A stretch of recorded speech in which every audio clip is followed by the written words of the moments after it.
नमस्कार। वक्त हो चला है रोहतक की दिन भर की खास बड़ी खबरों का और मैं आपके साथ रिया त्रिपाठी। देखिए मेरे साथ क्या है रोहतक में खास हेडलाइन के साथ। हरियाणा राज्य महिला आयोग की चेयरपर्सन रेणु भाटिया पहुंची रोहतक। 8 शिकायतों को लेकर की सुनवाई। रेणु भाटिया ने कहा प्रदेश भर में अभी सिर्फ 200 शिकायतें पेंडिंग। हरियाणा राज्य महिला आयोग पीड़ित शोषित महिलाओं की शिकायतों को लेकर करता है काम। वहीं कुछ गलत शिकायत भी मिलती है तो उन महिलाओं पर भी होती है कार्रवाई।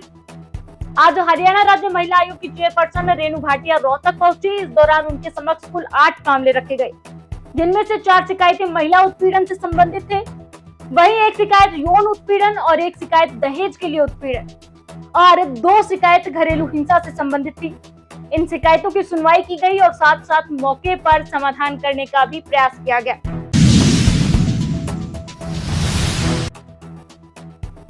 Haryana power corporation workers union के आह्वान पर सिटी यूनिट रोहतक के बिजली कर्मचारियों का धरना प्रदर्शन जारी। पुरानी पेंशन बहाली, कैशलेस, कच्चे कर्मचारियों को पक्का करना, जोखिम भत्ता आदि की मांग कर रहे हैं बिजली कर्मचारी। वहीं धरने पर महिला बिजली कर्मचारियों के साथ दुर्व्यवहार किए जाने पर आरोपियों के खिलाफ पुलिस कार्रवाई की मांग को लेकर प्रदर्शन। जब तक मांगे पूरी नहीं होती तब तक धरना जारी रखने की दी चेतावनी। जैसे जैसे हरियाणा विधानसभा के चुनाव नजदीक आ रहे हैं, सभी सरकारी कर्मचारियों की यूनियन अपनी मांगों को लेकर प्रदेश सरकार के खिलाफ मोर्चा खोल रही है। एनएचएम कर्मचारी, नर्स एसोसिएशन, सफाई कर्मचारी और अब बिजली कर्मचारी भी अपनी मांगों को लेकर संघर्ष के मैदान में उतर गए हैं। Haryana power corporation workers union के बैनर तले सभी बिजली कर्मचारी अपनी लंबित मांगों को लेकर धरना प्रदर्शन कर रहे हैं। आपको बता दें, कल भी रोहतक में एक बड़ा राज्य स्तरीय प्रदर्शन किया था। वहीं आज रोहतक के पावर हाउस में बिजली कर्मचारी धरने पर बैठ गई हैं। सिटी यूनिट प्रधान संदीप टांगड़ा ने बताया कि बिजली कर्मचारियों की प्रमुख मांगे पुरानी पेंशन की बहाली, कैशलेस सुविधा लागू करना, कच्चे कर्मचारियों को पक्का करना, जोखिम भत्ता, ग्रेसिया के तहत खाली पड़े पद पर भर्ती आदि कई मांगे बिजली कर्मचारी कर रहे हैं।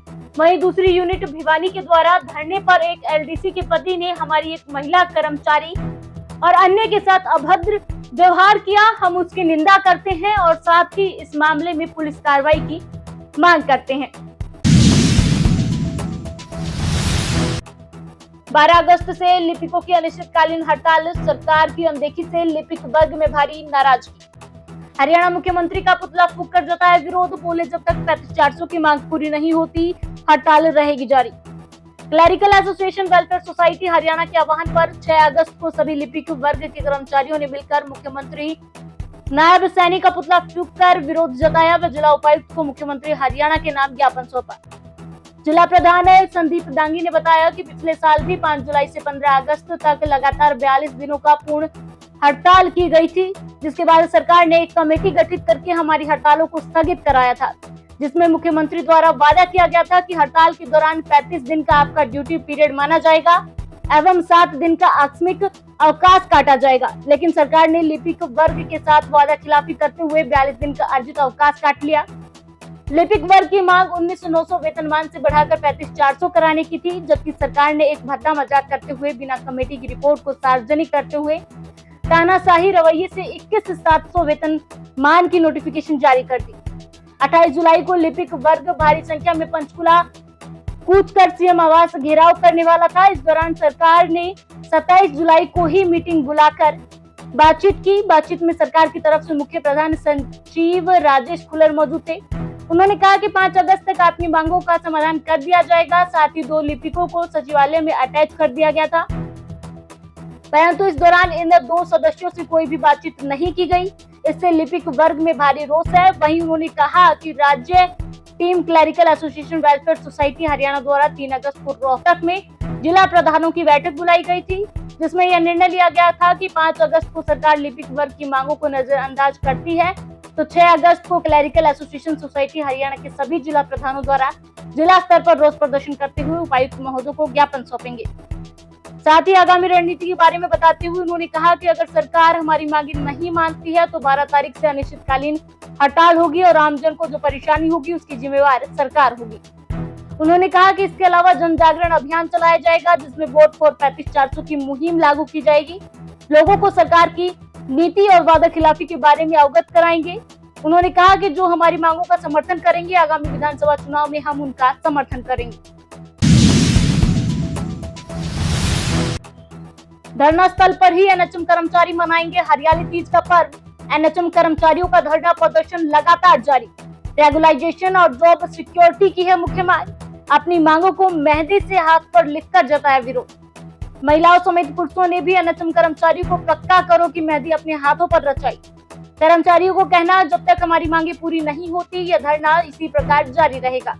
उन्होंने कहा कि सरकार ने हमारी 9 में से 7 मांगों पर सहमति जताई है, लेकिन जो हमारी मुख्य मांग थी, जो सबसे पहले नंबर पर हमारे मांग पत्र में थी, उसको नजरअंदाज किया है। जब तक हमारी 2 मुख्य मांगे जो कि रेगुलाइजेशन और जॉब सिक्योरिटी की है वह पूरी नहीं होती, तब तक यह हड़ताल जारी रहेगी।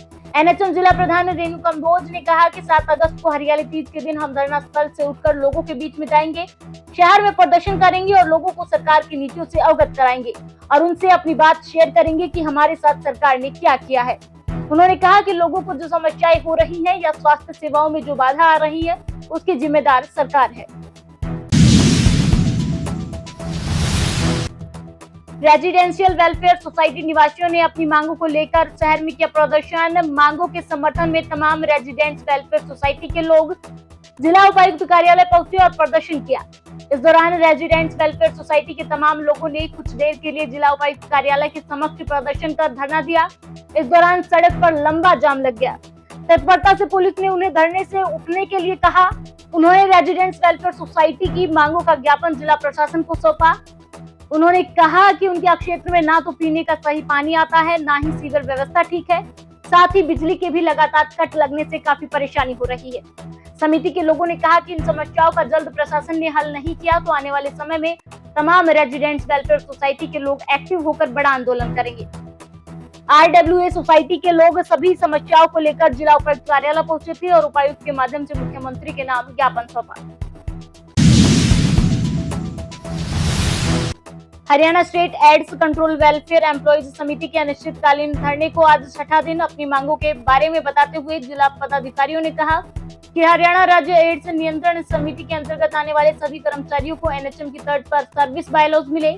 हरियाणा राज्य एड्स नियंत्रण समिति के अंतर्गत आने वाले सभी कर्मचारी को अन्य राज्यों की तर्ज पर राज्य हिस्सा मिले। वहीं कर्मचारियों के हित से संबंधित लंबित पड़ी 2017-18 की शर्तों को लागू करने की मांग को लेकर हम धरना प्रदर्शन कर रहे हैं। उन्होंने कहा कि आज हमारी हड़ताल का 6ठा दिन है, लेकिन अभी तक सरकार से कोई बातचीत नहीं हुई है, न बातचीत के लिए कोई न्योता आया है। उन्होंने कहा जब तक हमारी मांगे नहीं मानी जाती हमारा धरना प्रदर्शन जारी रहेगा। हरियाणवी प्राचीन संस्कृति की प्रतीक हरियाली तीज 7 अगस्त बुधवार को रोहतक के हुडा सिटी पार्क में हरियाणवी रीति रिवाजों के अनुसार जोश उल्लास और धूमधाम से मनाई जाएगी। हमारी संस्कृति में प्राचीन काल से ही तीज त्योहारों का विशेष महत्व रहा है। ये त्योहार हमारे समाज में एक नए जीवन का संचार करते आए हैं और हमारी युवा पीढ़ी को शिक्षा देते हैं कि किस प्रकार से हमारे पूर्वज अपने त्योहारों के माध्यम से अपनी संस्कृति को जीवित रखते हुए एक पीढ़ी से दूसरी पीढ़ी में संचारित करते आए हैं। इस बात को ध्यान में रखते हुए रोहतक हुडा सिटी पार्क की मैनेजमेंट कमेटी और समाज सेवकों ने इस वर्ष भगवान शंकर और पार्वती के मिलन के प्रतीक तीज के त्योहार को हरियाणवी परंपराओं के अनुसार धूमधाम से मनाने का निर्णय लिया है।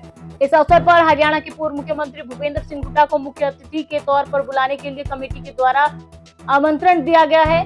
पार्क के घने पेड़ों में बच्चों और महिलाओं के झूलने के लिए 20 से 30 झूले डाले जाएंगे, जिन पर महिलाएं गीत गाती हुई झूलती हुई नजर आएंगी। रोहतक में युवती की मौत मामले में बड़ा खुलासा, चैटिंग आई सामने, दोस्त के साथ संबंध बनाने का दबाव बना रहा था युवक। रोहतक के आईएमटी थाना एरिया में सोमवार को सड़क किनारे मिली युवती के शव मामले में मंगलवार को 3 चिकित्सकों के बोर्ड द्वारा पोस्टमार्टम करवाया गया।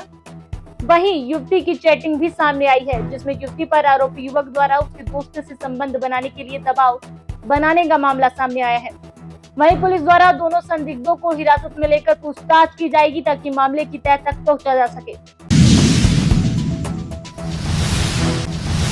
और ये थी रोहतक की आज की दिन भर की खास बड़ी खबरें। कल फिर मुलाकात होगी बड़ी खबरों के साथ। तब तक के लिए मुझे दीजिए इजाजत। नमस्कार।